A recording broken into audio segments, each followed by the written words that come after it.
Vayamos ahora a nuestro estudio bíblico acerca de esta parábola de los labradores malvados, los cuales precisamente fueron los autores intelectuales del asesinato, de la muerte de nuestro Señor Jesucristo.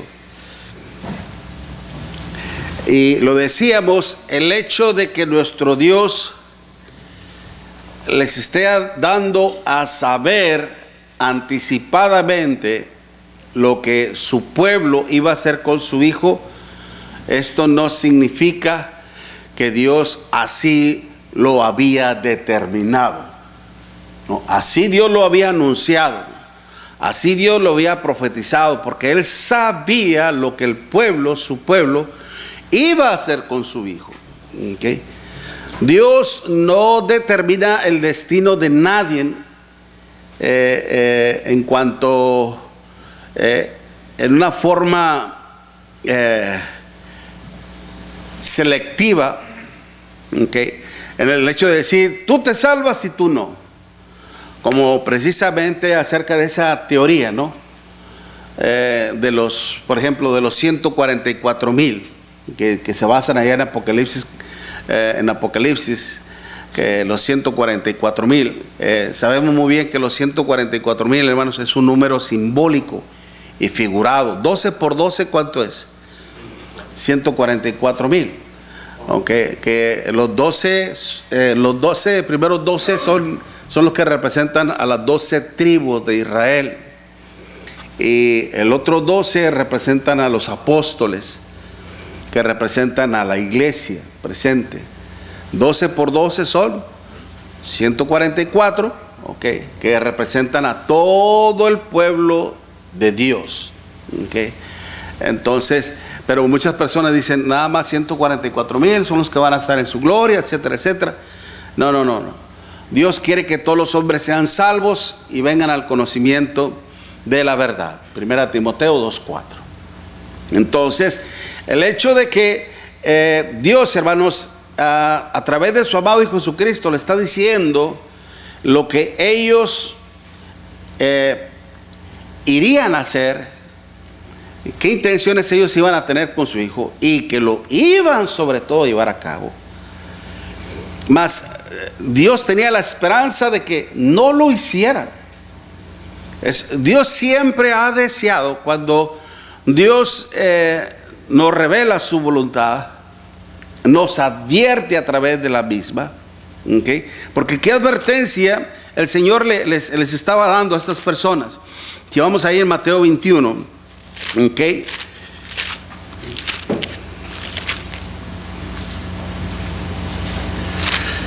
Mateo 21,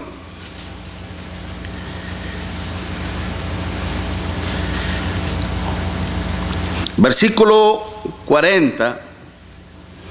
Cuando venga pues el Señor de la viña, ¿qué hará con aquellos labradores? Y le dijeron: a los malos destruirá sin misericordia, y arrendará su viña a otros labradores que le paguen el fruto a su tiempo. Y Jesús le dijo: ¿nunca leísteis en las Escrituras? La piedra que desecharon los edificadores ha venido a ser cabeza del ángulo.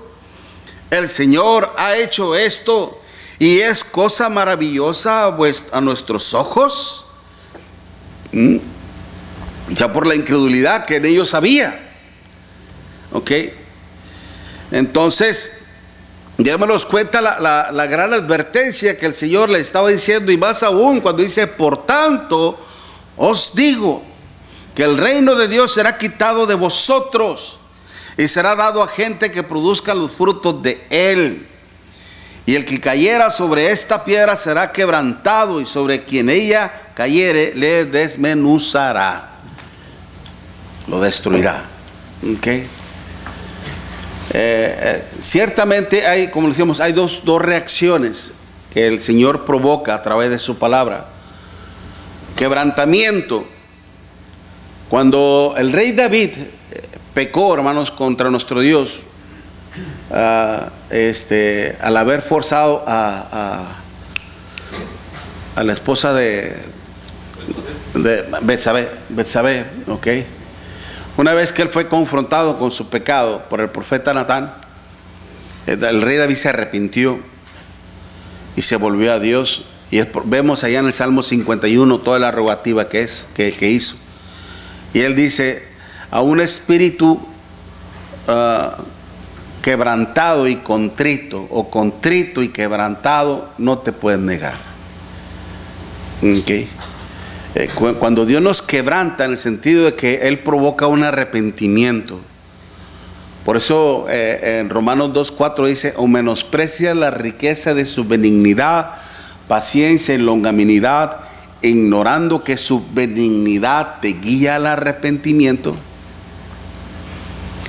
Dios, al hacerle saber a su pueblo lo que ellos planificaban hacer, lo que ellos habían decidido hacer, era para que ellos se arrepintiesen y se volvieran a Dios en obediencia. Ese era el deseo de nuestro Dios.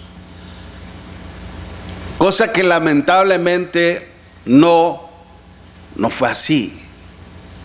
Como se acuerdan cuando les hablaba yo a través de un sermón,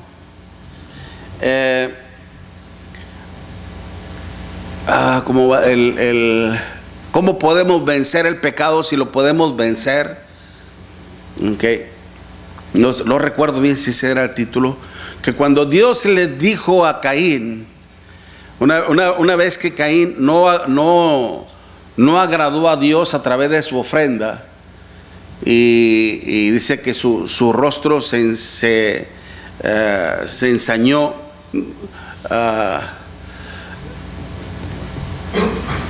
¿Cómo dice la escritura? He aquí que ¿por qué ha decaído tu semblante y por qué se ha ensañado tu rostro? Así de enojado. He aquí, veo a la puerta de tu corazón el pecado. ¿Okay? Es decir, puedo ver qué estás planeando, qué estás intentando hacer en contra de tu hermano. Sé que quieres matarlo. ¿Okay? Y Dios le dijo: si bien hicieres, no serás enaltecido. Más adelantito dice: si bien hicieres, no serás enaltecido. ¿Okay? Entonces dice: he aquí, veo a la puerta del pecado. No lo hagas. Dios le está diciendo: tú puedes señorearte sobre él. Es decir, tú puedes dominar tus instintos. Tú puedes dominar tu ira. No permitas que tu ira y tu instinto te dominen a tal grado de matar a tu hermano. Tú te puedes sobreponer a ello. Pero Caín no quiso hacerlo. Démonos cuenta precisamente, hermanos, cómo este trasfondo, esta es una perspectiva, una percepción totalmente divina. Cómo es que Dios, hermano, desde mucho tiempo antes estaba anunciando lo que su pueblo iba a hacer con su hijo, porque son descendientes. Son de la misma descendencia. Entonces, así como Caín mató a Abel, su hermano, así, hermanos, Israel iba a matar a Jesús, su hermano. Así como Dios advirtió a Caín que no lo hiciera, así Dios estaba advirtiendo a Israel que no lo hiciera. Pero el pueblo decidió hacerlo. Lo interesante en todo esto, esta parábola nos da grandes lecciones, hermano. Grandes lecciones, precisamente. Ya lo leímos 2 o 3 veces esta parábola. Y la cuestión aquí, cuando dice en Mateo 21,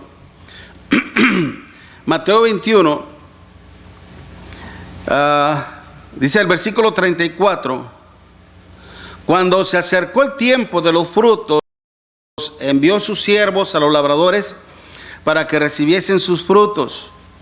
Malos labradores malos labradores tomando a los siervos, a uno golpearon, a otro mataron y a otro apedrearon. Dígame una cosa.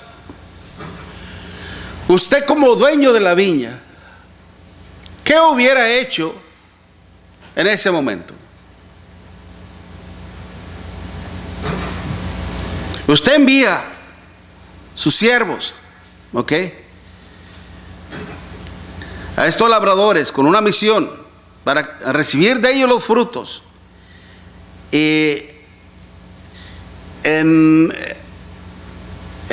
¿Cómo le podría decir? En respuesta a ello, ¿qué hicieron con mis siervos?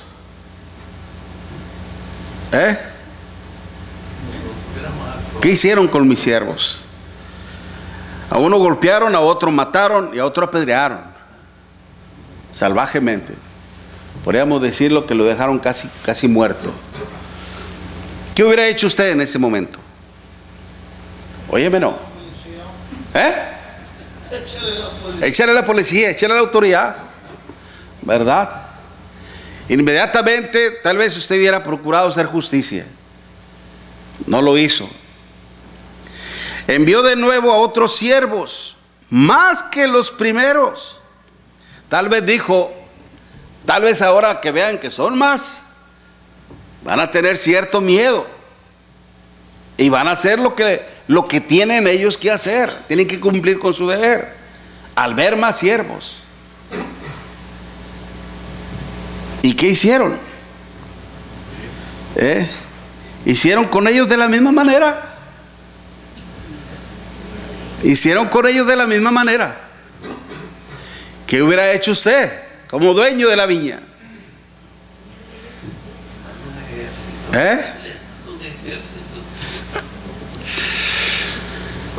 Se hubiera enojado, ¿okay? Se hubiera airado. No, ahora sí, voy a mandar a toda mi gente para destruirlos. ¿Okay? ¿Lo hizo? No lo hizo. Después, ¿qué hace? El contrario. ¿Okay? Finalmente le envió a su hijo diciendo, tendrán respeto a mi hijo. Finalmente. ¿Ok? Después dice, mas los labradores cuando vieron al hijo, dijeron entre sí, este es el heredero. ¿Se acuerdan que habíamos leído, hermanos, en cuanto el por qué el dueño de la viña ¿por qué no se los vendía, hombre? Vamos a arreglar este problema, se las vendo. Órale, ¿se quieren quedar con ella? Véndanmela. ¿Por qué no la vendía? Porque había una ley en el Antiguo Testamento, hermanos, de que las propiedades no se podían vender. ¿Ok? No se podían vender, se tenía que traspasar de hijo a hijo. Está en Levíticos, aquí no tengo apuntada la cita. ¿Ok?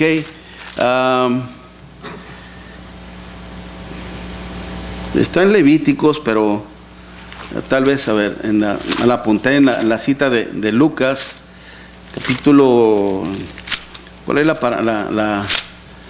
Levítico 25. Mándame, mi hermano. Levítico capítulo 25. Bien, gracias, hermano. Levíticos capítulo 25. Ahí señala, hermanos, precisamente de que una heredad no se podía vender, se tenía que traspasar como herencia. ¿Okay? ¿Se acuerdan que les hablaba acerca de Nabot? Que él tenía una viña y el rey Acab se la quiso comprar, pero Nabot no se la vendió y dijo, nunca tal haga, porque iba en contra de la voluntad de Dios. Y Nabot, ¿qué hizo? Habló con su mujer Betsabé, y Betsabé conspiró contra él, lo mataron, y ya después fue de la manera como el rey se hizo de esa viña. Hermano Jorge. Hermano, entonces el sistema equidal en México está basado en la Biblia, porque así es, fuera, no sé, pero digo, la propiedad era de una familia y iba pasando de familiar a familiar y no lo podían meter. Muchas leyes, ciertamente, hermano. Lázaro Cárdenas fue el que creó el sistema equidal. Ok. Lo acusaban de ser socialista. Oh, ok. Por futbolista y, Sí. empezó el sistema de equidad y empezó muy bien. Ok. Y luego después fue pasando familia a familia. Era muy buen sistema por la cuestión de que la tierra tiene un propósito, se trabaje y dé su fruto y dependa la familia de ello precisamente. Por ejemplo, hoy en día que hay tanta tierra, hermanos, abandonada, al no haber trabajo en ella, no hay fruto. Al no haber fruto, no hay productividad para el pueblo en sí, ¿okay? Para el pueblo en sí. No hay bienestar, no hay sobrevivencia, ¿okay? Y se ve mucha gente seriamente afectada, perjudicada por eso. Hablando en términos sociales, como dice nuestro hermano, ¿no? Ciertamente tiene un principio bíblico. Por ejemplo, en la cuestión espiritual, yo le explicaba a Ale, a mi esposa, sobre esto. Es curioso, ya en el aspecto espiritual, cuando una congregación, hermanos, sobre todo los hermanos americanos, que a veces terminan por ser 4 o 5 y tienen un edificio grandísimo, lo que hacen ellos, lo que muchos han hecho es que lo venden, ¿okay? Sí lo venden. Y lamentablemente pues, al mejor postor, por decir así, pero todo ese dinero no se le queda a los 5 últimos que nos quedamos ahí, okay. No se queda con ellos. El acumulo de la venta se traspasa a otra congregación y se pone en un fondo de evangelismo, precisamente para que el dinero se use en las cosas de nuestro Dios. Ya hablando en cuestiones espirituales, ¿okay? Bueno, por eso mismo no se podía vender, como decíamos. En este caso el padre no lo vendía. Sin embargo, estamos viendo precisamente que manda a su hijo. Ciertamente es el heredero. Y estas personas dijeron: es el heredero, matémosle. ¿Okay? Matémosle de una vez y nos quedamos con la heredad. Lo hicieron. ¿Okay? Dice: cuando venga pues el señor de la viña, ¿qué hará con aquellos labradores? ¿Qué hará? Pero el punto que estamos tratando aquí, hermanos, principalmente descubriendo, hermanos, lo que es en el dueño de la viña, que es Dios, ya haciendo una aplicación espiritual. Porque acordémonos, hermanos, que por ejemplo en Juan capítulo 15, Juan 15 dice que mi Padre es el labrador. Juan 15 versículo 1: yo soy la vid verdadera y mi Padre es el labrador. Todo pámpano que en mí no lleva fruto lo quitará, y todo aquel que lleva fruto lo limpiará para que lleve más fruto, etcétera, etcétera. ¿Okay? En ese silogismo, en ese lenguaje figurado. ¿Okay? Entonces, precisamente acá en la parábola, quien representa a este padre de familia, que padre de familia, nosotros somos una familia en la fe, ¿okay? Y es por eso que cuando nosotros hacemos nuestra oración, clamamos al Padre, al Dios Todopoderoso, pero al Padre, específicamente a Él. Él es el Padre, ¿okay? Y esto por mandato de nuestro Señor Jesucristo: todo lo que pidieras al Padre en mi nombre, se te os dará. ¿Okay? Entonces, lo que nos enseña, hermanos, precisamente, una de las maravillosas lecciones que esta parábola nos da es la paciencia de Dios. ¿Okay? La paciencia de Dios. Por algo, el apóstol Pedro dice, cuando dice que el Señor no retarda su promesa, según algunos la tienen por tardanza, sino que es paciente. Segunda de Pedro 3:9. sino que es paciente para con todos, no queriendo que ninguno perezca, sino que todos procedan ¿a qué? Al arrepentimiento. O sea, Dios no desea castigar a nadie, hermanos. Dios no desea condenar a nadie, castigar a nadie. Y Él es muy clemente y muy misericordioso, como dice Isaías capítulo 56. Cuando dice: buscad a Jehová mientras pueda ser hallado, llamadle entre tanto que está cercano, déjele impío su camino y el hombre ir con sus pensamientos, y vuelva hacia Jehová, el cual es, dice, amplio en perdonar. Él es lento para la ira, dice. Eso es lo que significa, hermanos, cuando nuestro Dios nos dice que no solamente es misericordioso, sino que es ¿cuál es? Usé la otra palabra que hablé. ¿Cuál es la otra palabra? Clemente. Clemente, exacto, hermano, clemente. Eso es lo que significa lento para la ira. Y aquí lo estamos viendo precisamente, hermanos. La paciencia de Dios que Dios tenía para con ellos.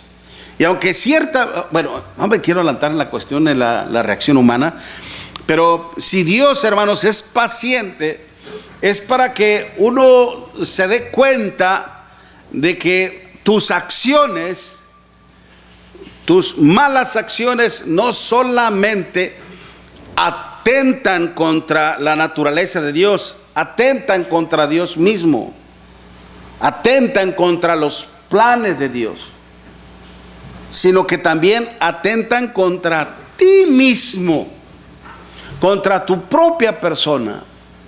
Todo aquel que peca contra Dios, dice ¿cómo dice la Escritura? Aquel que peca contra Dios, dice, a sí mismo se defrauda, es decir, a sí mismo se daña. Entonces es por eso que Dios es clemente, es lento. Pero sabemos muy bien, hermanos, que la paciencia de Dios no es ilimitada, no es para siempre. La paciencia de Dios, tarde o que temprano, se agota, se acaba.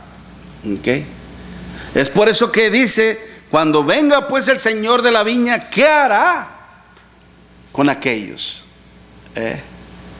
¿Qué hará con aquellos? ¿Qué hubiera pasado si Dios no hubiese sido paciente para con usted y para conmigo? Y déjeme decirle una cosa, hermanos. Cuando se habla de la paciencia, hermanos, implica el hecho de aguantar, de soportar. Precisamente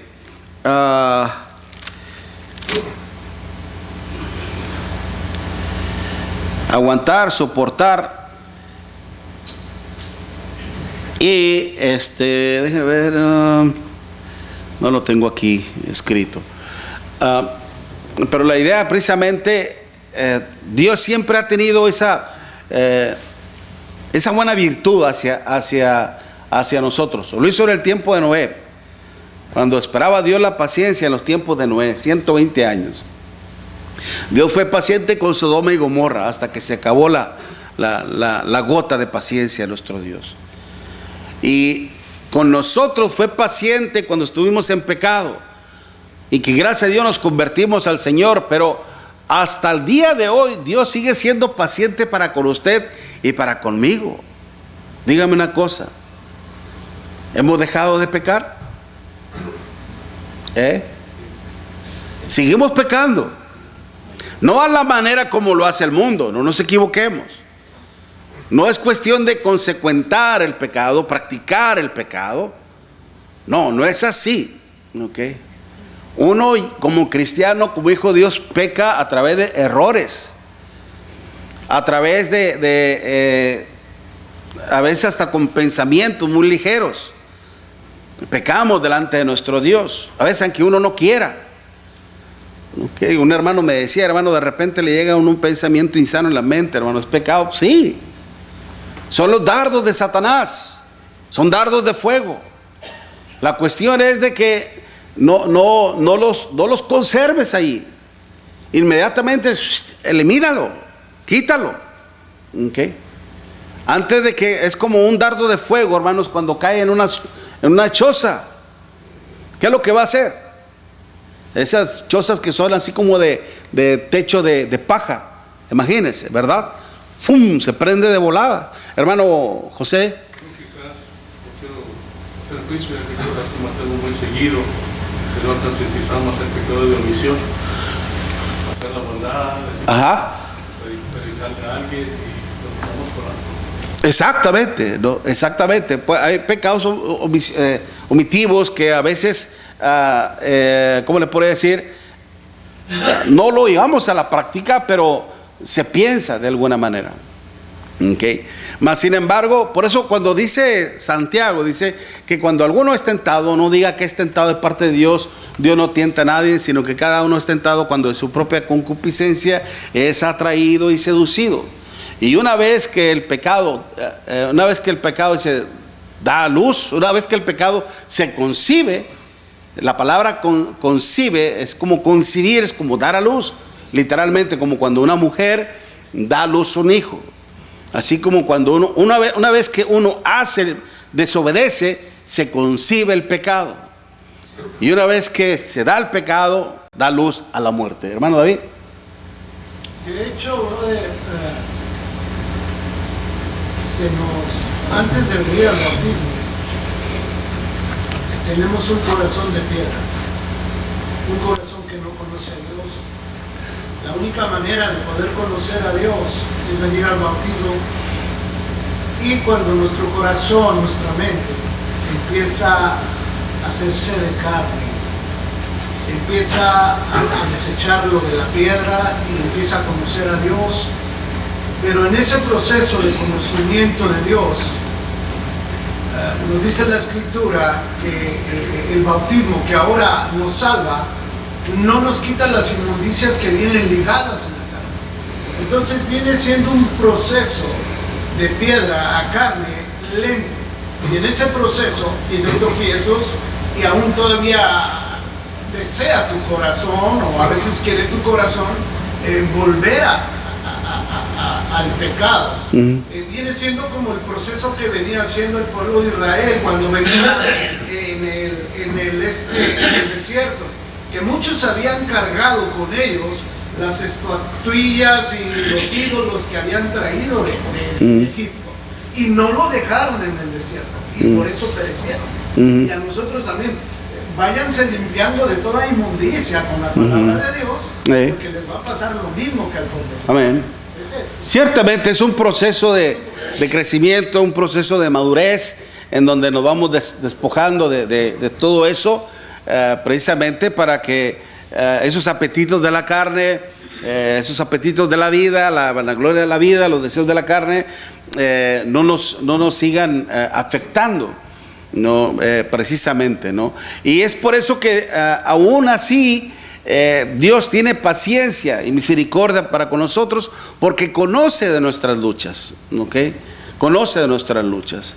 Y bueno, por eso es misericordioso. Y no solamente eso. Gracias, hermano. Mire, en Hebreos capítulo... déjame llegar a la cita. Hebreos capítulo 12. Hebreos capítulo 12.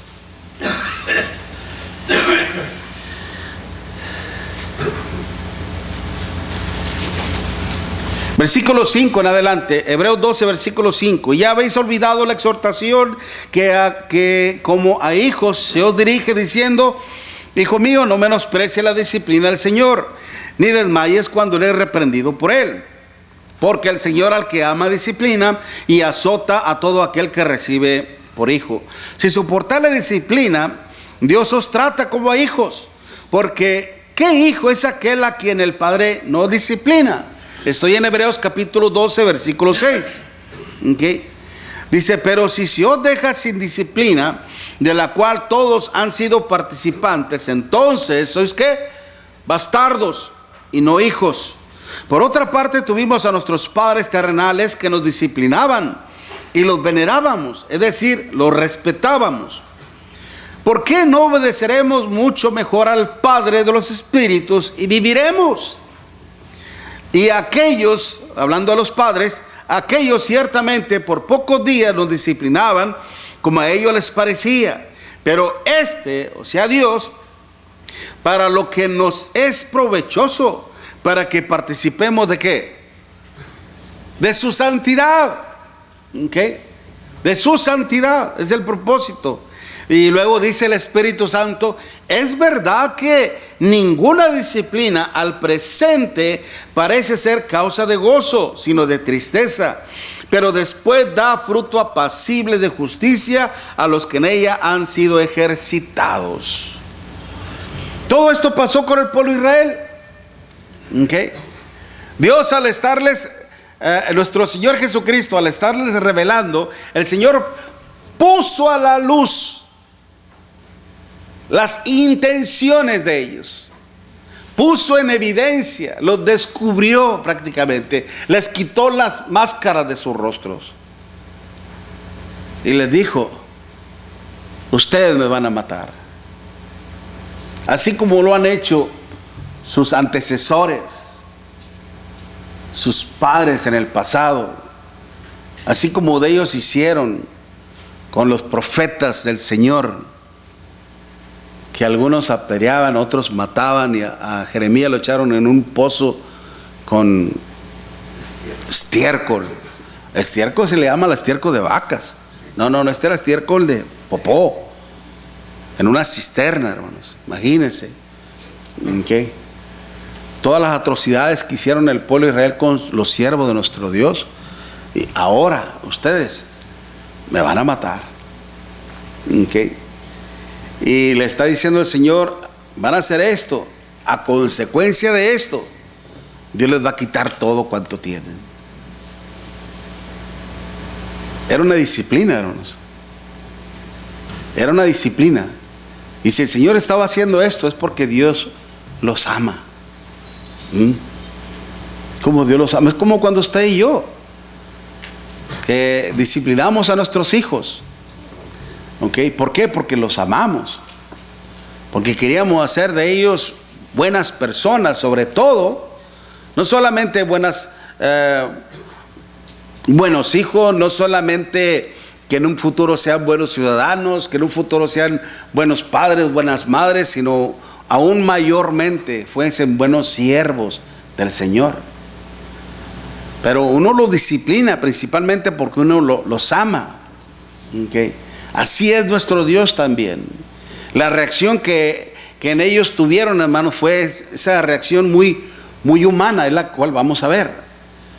¿Okay? Mas sin embargo, gracias a Dios, hermanos, que a pesar de lo que hicieron, ellos se volvieron. No todos, pero muchos de ellos se convirtieron. Hermano Fabián. Bueno, como la disciplina hoy en día se divide en preventiva, progresiva y correctiva. Lo primero te enseñan qué es lo que no se hace, y luego si lo haces como quieras te enseñan, te corrigen para que te dan chance de que no lo vuelvas a hacer. Y si no, ya viene la correctiva, que es ya un castigo, una corrección. A ver, dímelo más despacio. La primera es preventivo. Ok.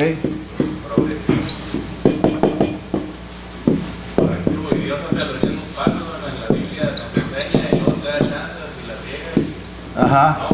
Hay una corrección. Buen punto. Es buen punto.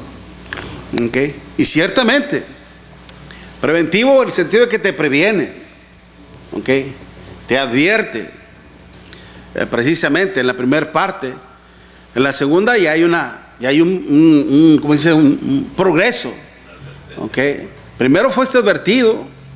Después el hecho de ilustrarle, de hablarle de las consecuencias, y luego después ya al no haber una sujeción, pues ya viene la corrección. Ya viene la corrección. Si no hay disciplina, como dice el Señor, ¿okay? Si Dios no lo disciplina, entonces no sois hijos. ¿Sois qué? Palabra dura. ¿Sabe lo que significa bastardo? Literalmente, ¿sabe lo que significa un bastardo?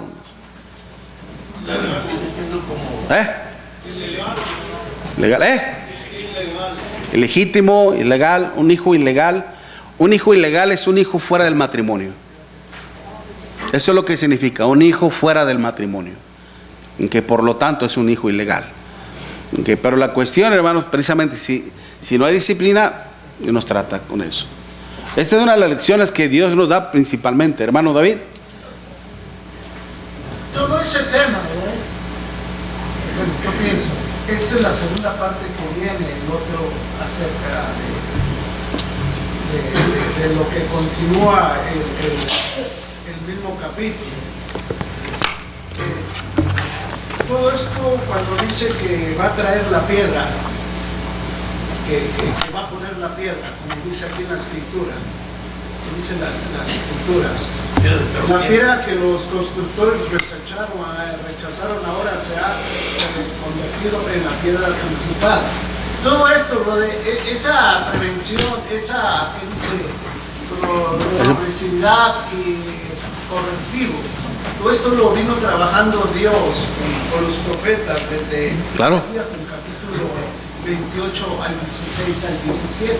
Ajá. Ya se los había anticipado. Esto va a pasar con ustedes. Y los voy a medir con el hilo de nivel y la plomada, a ver si tienen toda esa. Ciertamente. Sí. Todo esto ciertamente es un sistema en sí, que tiene un propósito, conlleva un propósito. Hermano Fabián. Segunda de Timoteo 3:16. Toda la escritura es inspirada por Dios y útil para enseñar, para redarguir, para corregir, para instruir en justicia. Versículo 17. A fin de que el hombre de Dios sea perfecto. ¿Qué significa perfecto? Enteramente preparado para toda buena obra. En esta ocasión vimos esta lección precisamente, hermanos, en cuanto a la paciencia de Dios, que de alguna manera refleja el amor, la bondad, la misericordia de nuestro Dios. El tiempo que Dios le da al ser humano para que se arrepienta y se vuelva a nuestro Dios. Pero se topó con un problema nuestro Dios. Eso lo vamos a ver, Dios mediante, la próxima semana en el mismo canal, a la misma hora.